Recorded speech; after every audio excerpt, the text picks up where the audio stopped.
All right, faith and worry. I just feel that this is an article you all need to read at your house.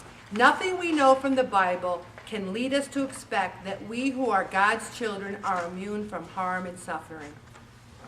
Must we fear the godness of God, since God is not committed to protecting us from these bad things?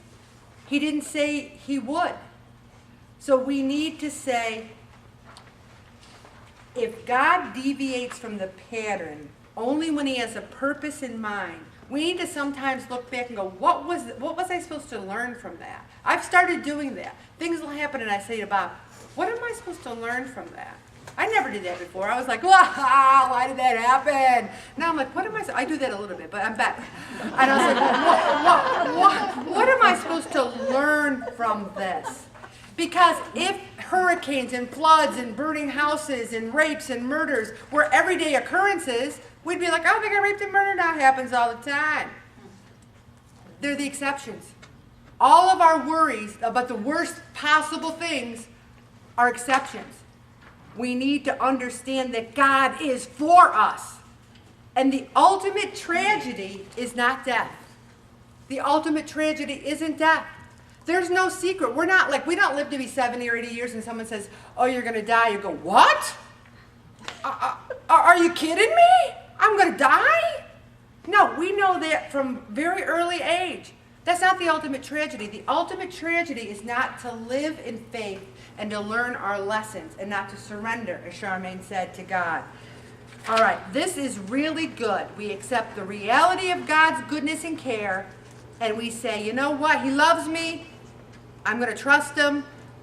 I can't be paralyzed. If we believe that God loves us, although we will still experience fear, it will neither paralyze us or rule us. Please read this article. It's very powerful. And then, of course, I have the ubiquitous 15 quick tips for people who don't like to exercise. Now, is there something in there that you're going to go, you're kidding me? I never heard this. Here's what I did, and I got to tell you guys. I didn't really like going to the gym because I just didn't like it. I don't like the treadmill. But when I was there, they had a recumbent bike. And it had a back on it. And man, I could whip and I was lifting weights. And I said, man, I really like one of those. Well, my best friends here at Pray It Off gave me some money for my birthday. And I've been trying to think what I wanted with it. So I got, on sale, of course, $300 off, a Nordic Track recumbent bike. My beloved husband put it together. Every morning I get up and I'm riding, and I said, praise you, Jesus, I love this. I found something I liked. I don't have to leave the house. I can ride like a mad woman. Beautiful. This is what you need to do. You want to walk with your buddies? Awesome. You want to play golf? Beautiful. You want to sit in your chair and go like this? Great. But what am I going to say? Do something. Do something. All right, read this. It's really good. Great greens for health, heart, and head. And some people say, Ellen, you have too many materials. There's just too many materials. Well, you know why? Because somebody's going to go home and go, that great greens for heart, health, and heart was the best thing I ever had. Or they're going to say, those 15 tips were really good.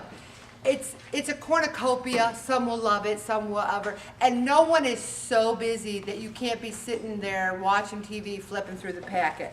It talks about how great there are. And there's a person in the group who never eats vegetables, and she had grilled squash, and she didn't die, and she actually kind of liked it. So we need to have a take-home message that we need more plant food on a daily basis. Now, one of the things when I talk about fear, okay, Bobby, is that it